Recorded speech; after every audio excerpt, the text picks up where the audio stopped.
දැන් මේ අපි ඉන්න පුංචි රට ලෝකයේ තියෙන මුතු ඇටේ කියලානේ අපේ ලංකාවට කියන්නේ. ඉතින් මේ ලංකාවට මුතු ඇටේ කියන රට එතකොට අර සින්දුවකුත් තියෙන ලෝකයෙන් උතුම් රට ලංකාවයි ශ්‍රී ලංකාවයි කියලා. ඉතින් අත් වශයෙන්ම අපි මේ පැත්තෙන් ආඩම්බර වෙන්න ඕනේ. මොකද එහෙම ඉතිහාසයක් අපේ මේ තිබුණා එදා. නමුත් ඒ ඉතිහාසයේ දැස කල්පනා කරනකොට ඇත්තෙන්ම අපිට හරිම දුකයි වේදනාවයි හැඬෙනවා අද මේ ශ්‍රී ලංකාව තියෙන තත්ත්වය ගැන. ඉතින් අත් වශයෙන්ම කියනවා නම් අපේ මේ පුංචි රට ලංකාව වටේම තියෙන්නේ මහමූද. මේ ලංකාව වටේම තියෙන මහමූදේ අපි විදේශ රටවල් වලට මොන තරම්නම් අපිට දෙන්න පුළුවන්ද ලුණු.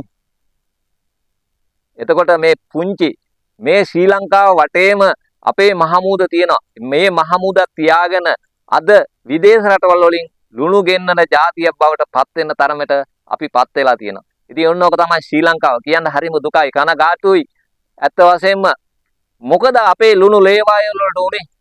එදා ඒ දාඩිය මාංශය ශ්‍රමය වැය කරලා ඒ ගොවිතැන් කරනවා වගේ එදා ඒ ගොවියෝ ලුණු ලේවායල් වල ලුණු අපිට අර ඉතිහාසයේ ලුණු ආවේ කොහොමද දන්නවද? ලුණු ආවේ අර කොහුලණු තියෙනවානේ. කොහුලණු වලින් වේලා තියෙනවා ගෝණියක්. ඒ ගෝණියේට ලුණු දානවා. එතකොට ඒ ලුණු පුරවලා ඒ පුරවන ලුණු ගෝණි තමයි ගෙනල්ලා බාන්නේ.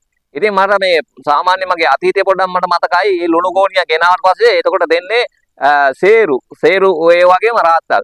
සේරුවා කීයද දන්නවද? 7 ඉතින් එහෙම ඉතිහාසයක් තිබුණා. එතකොට අපේ අර එහෙම තිබුණු රටේ අද කියන්න හරීම කනගාටුයි.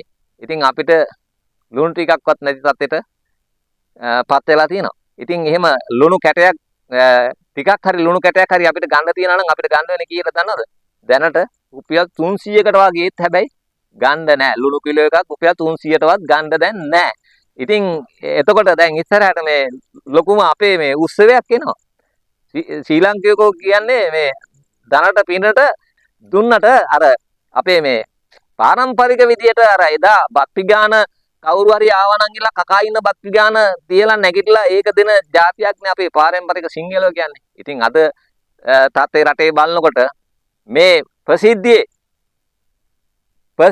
බය නැතුව ගිහිල්ලා එලා වැඩි තියලා ඒ මිනිස්සයා දුවලා පස්සෙන් එලව මේ අමු මහ දබල් ඝාතනය කියලා වැඩි තියලා ඝාතනය කරලා දානවා. එතකොට අපේ උණුවීමක් තිබුණු ಜಾතිය හැටියට කැක්කුමක් තිබුණු ಜಾතියක් හැටියට ආදරයක් කරපු ಜಾතියක් හැටියට වේදනාවක් ආපු ಜಾතියක් හැටියට ඒ කිසිම උණුවීමක් කැක්කුමක් නැතුව අන්ත අසරණ මෙලෙජ්ජ විදියට මේ රට අද පත් වෙලා තියෙන කියන්න හරිම කනගාටුයි. මේ වෙසක් එකක් එන්නේ. ඉතින් ඕක තමයි අපේ රටේ තත්ත්වය.